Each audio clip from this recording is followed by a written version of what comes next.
Us presento Fernando de la Rosa, fundador de Fox Eyes School i exalumne de l'Escola L'Horitzó. Avui ens farà una xerrada que es titula El futuro del trabajo y el futuro de la educación. Moltes gràcies. Gracias. Vale. Es que... Hola, buenas tardes.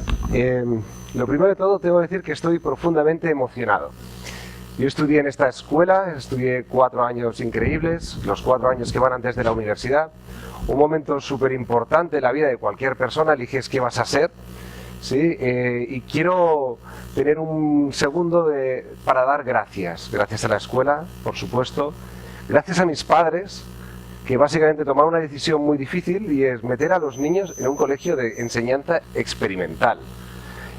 Creo que hay que ser valiente para hacer apuestas de exploración. Y el tercer agradecimiento es gracias a los profesores que me acompañaron, algunos están por aquí. Gracias por la paciencia, yo en aquel momento era disléxico, muchos tics, muchos tocs. Gracias por la paciencia, el señor Joan allí donde estéis, muchísimas gracias. Dicho esto, me gustaría hoy hablar de básicamente el futuro del trabajo, el futuro de la educación. Y lo primero es, necesitamos cambiar la forma de pensar. Y para esto, durante mucho tiempo hemos pensado que la educación era como una línea industrial, un proceso lineal donde tú metes a los chavales en parvulario, los van dando forma primero en primaria, luego en secundaria, luego van a la universidad, luego hacen un máster y ya entran en el mundo del trabajo. Todos lo hemos pensado así y creo que es un pensamiento erróneo.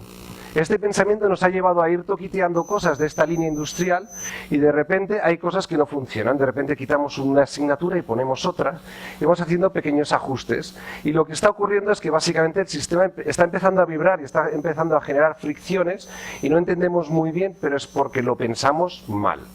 Creo que la manera más sencilla de pensar en educación es pensar en el viento. ¿Qué es lo que pasa en el viento? Pues básicamente es un tema muy complejo. Es lo mismo que pasa en la educación. ¿El viento lo podéis predecir? No. ¿Podéis predecir que mañana por aquí va a pasar algo? No. Hay mucha gente que estudió conmigo y no han tenido la misma suerte, la misma fortuna. Hay un montón de variables que inciden en la educación de cada uno. Incide la familia, la responsabilidad individual de cada uno, la suerte, la cultura. No sé, hay un montón de elementos diferentes que inciden y hacen que no podemos entender el sistema educativo si no entendemos la complejidad a la que estamos expuestos. Con lo cual creo que el primer punto sería, dejemos de pensar a nivel industrial como una cosa que es secuencial y empecemos a entender lo complicado que es esto. No podemos delegar la responsabilidad del sistema educativo en las escuelas. Depende de la sociedad, depende de las familias, depende de muchísimas cosas. Dentro de toda esta corriente, cuando lo interpretamos como viento, hay algo que incide mucho y es que básicamente durante mucho tiempo hemos pensado que si estudias, y estudias bien, tendrás trabajo. Hay una corriente que a día de hoy arrastra y es para entender el futuro de la educación deberíamos de entender el futuro del trabajo. Para eso, creo que cualquiera de los que estáis aquí entenderéis que si queréis empezar a buscar trabajo hay 4 alternativas. La primera es hacer una oposición y entrar en la administración pública. La segunda es montar una empresa o meterte dentro de una empresa. La tercera es trabajar por libre. Tú en tu casa o conectado con un grupito de amigos y básicamente pues buscándote la vida. Y la cuarta opción es no trabajar. Hay estudios hoy en día que ya nos dicen que el 40% de la población en Estados Unidos para el año 2020 trabajarán por libre, es decir, en casa, conectados. ¿Sí? Y creo que esto se está moviendo solo, ¿sí?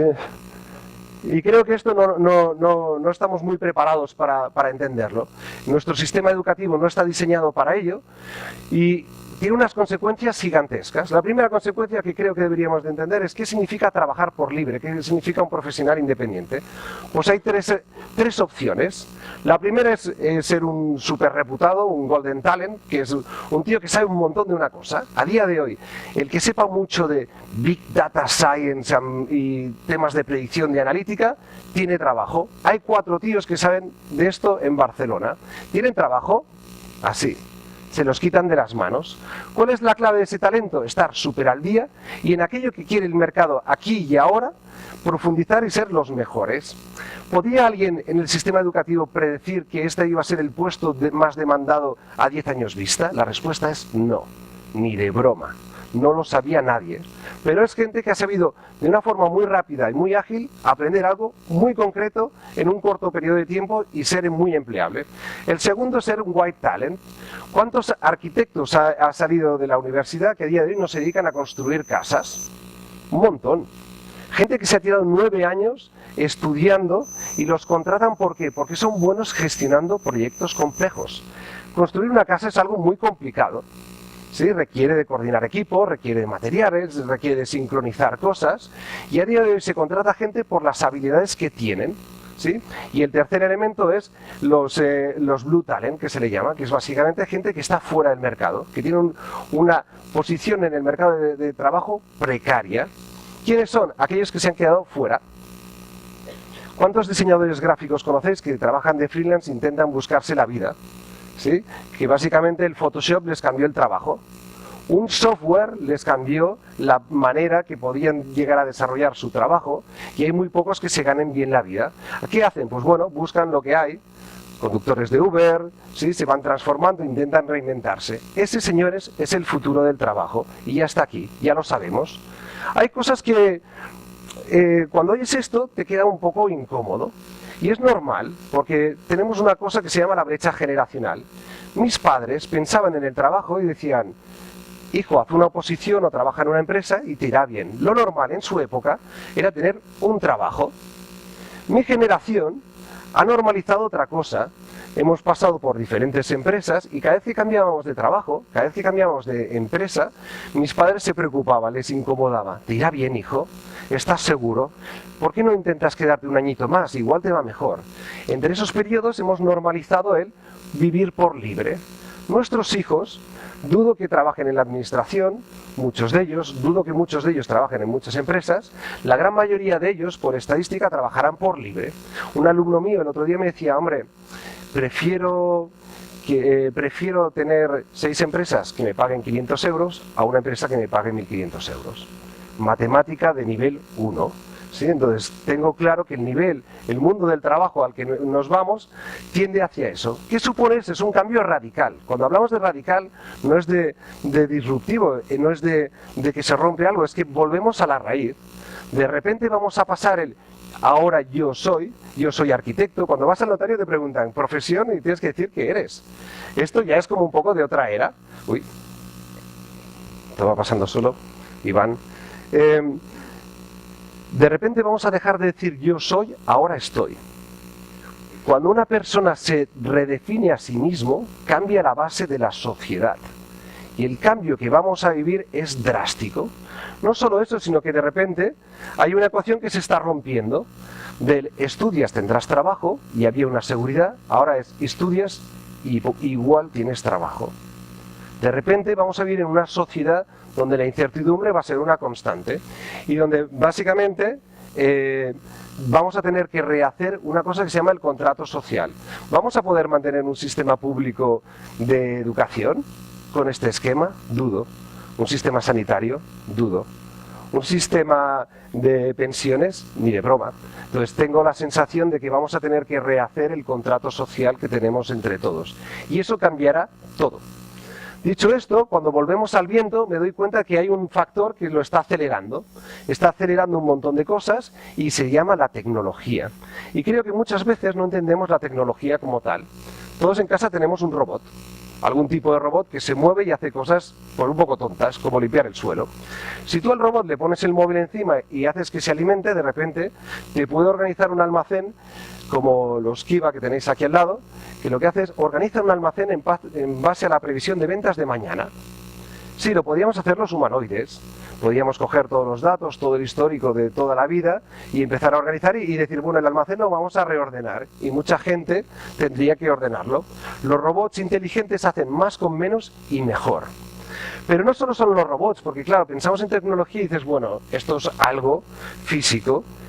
A día de hoy todos tenéis un smartphone en la mano o en el bolsillo, vete tú a saber, que tiene un navegador. Es obvio que ninguno de los que estáis aquí enviáis mensajes por WhatsApp escribiendo en el texto. Esto es un poco antiguo. Dices, Siri, escribe un mensaje a Carolina, que es mi mujer, diciéndole que todo bien. Y Siri te lo escribe y te lo envía solo, ¿verdad? Todos lo hacemos. a día de hoy, que sepáis que ese mismo procesador puede crear una aplicación como la que tenéis al lado, que lo que hace es básicamente recopila tu perfil, te hace un conjunto de preguntas, analiza cómo te comportas en público y en privado, y el día que te mueres te permite despedirte de todo el conjunto de gente que tienes alrededor. Porque claro, hay gente que se muere sin haber tenido tiempo de despedirse. Hoy en día hay robots que te pueden llegar a sustituir a ti cuando te mueras, y seguro que muchos estáis pensando, hombre, si me sustituyen cuando me muera, probablemente me pueden sustituir ahora. De hecho, hay un estudio de la Universidad de Oxford que pone los pelos de punta, que dice el 47% de los trabajos en 30 años serán sustituidos por robotitos. Mola. La pregunta que deberíamos de hacernos aquí es ¿en qué vamos a ser mejores que los robots? La otra pregunta, que hay algunos que estaréis pensando, es ¿cómo mola? Voy a tener un asistente que va a hacer el curro por mí, voy a tener mucho más tiempo libre, voy a poder vivir mejor. ¿Sí? Entonces, la siguiente pregunta que deberíamos de hacernos es ¿cómo conseguimos recoger esos superpoderes cuanto antes?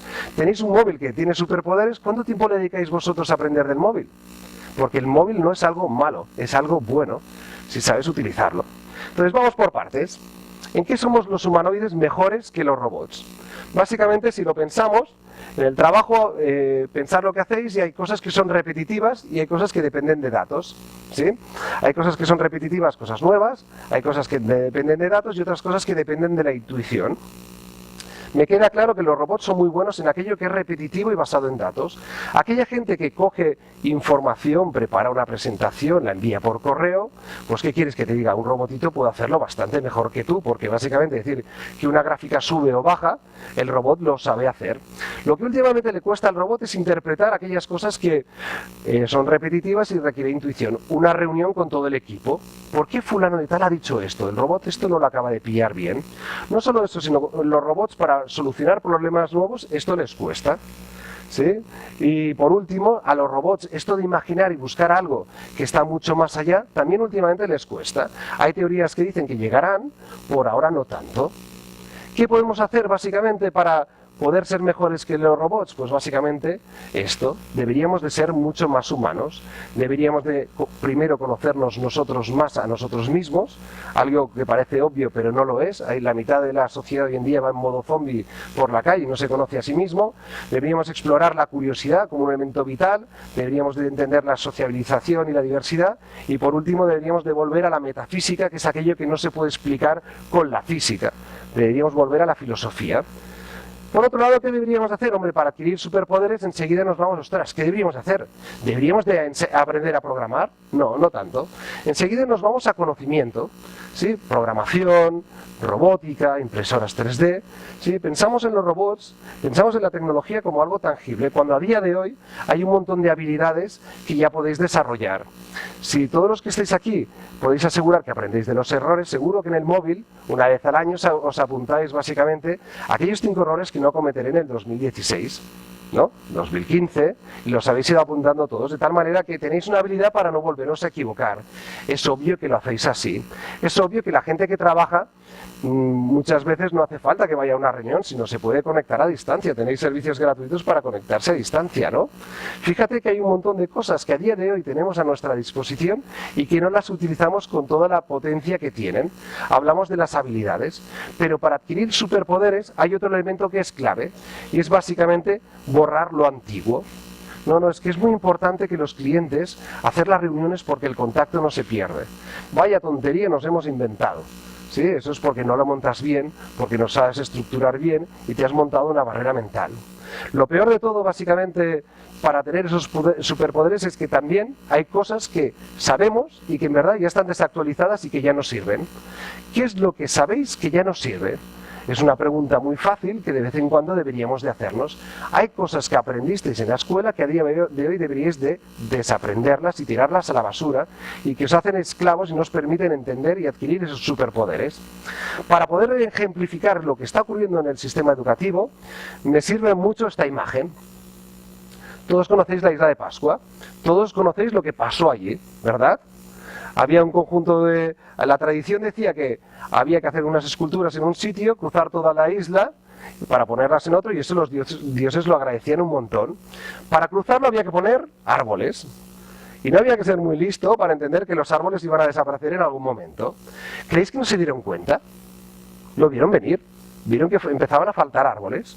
Y ahí empezó el gran debate de vamos a reformar el nuevo sistema. Y ahí habían debates de es necesario explorar, no es necesario arreglar lo que tenemos. Y básicamente hicieron las dos cosas. Hubo gente que se quedó y dijeron vamos a ver cómo podemos evitar que los árboles desaparezcan, y plantaron más árboles, pero el ritmo era demasiado rápido y iban desapareciendo cada vez más, y otros que cogieron la barca y se fueron a investigar. Todos sabemos cómo acabó la historia. ¿Qué pasó? Colapsó, esa civilización desapareció, pero no desapareció porque los exploradores básicamente se fueron y no volvieron. Desapareció básicamente porque cuando volvieron nadie les creyó.